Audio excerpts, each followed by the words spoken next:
Welcome to the module on the working of the Constituent Assembly. As a consequence of the partition under the plan of 3rd June 1947, it has been decided that India and Pakistan will be partitioned. So the members who were elected from the territories which fell under Pakistan ceased to be the members of the Constituent Assembly. They were no more the members of Indian Constituent Assembly.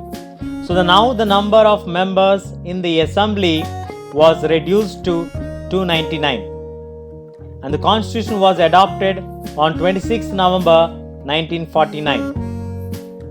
284 members were actually present on 24th of January 1950 and appended their signatures to the constitution as finally passed. The constitution came into force on 26 January 1950. So the constitution was thus framed against the backdrop of horrendous violence that the partition unleashed on the subcontinent.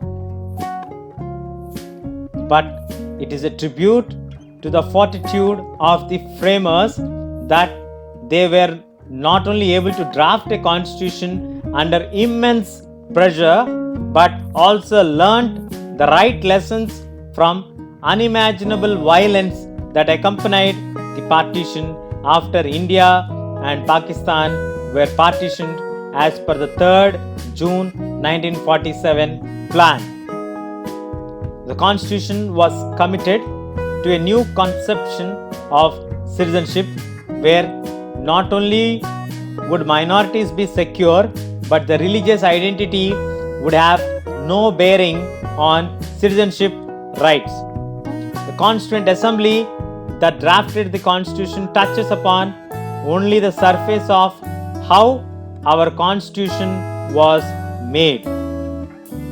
Although the members of the Assembly were not elected by universal suffrage, there was a serious attempt to make the Assembly a representative body.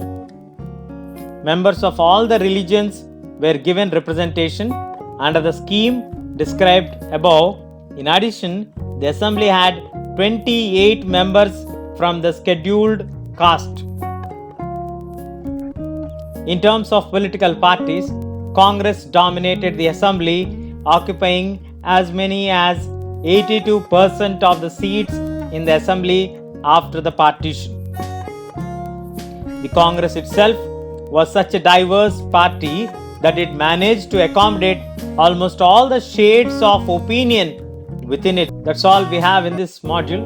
Stay tuned. We'll catch you in the next section.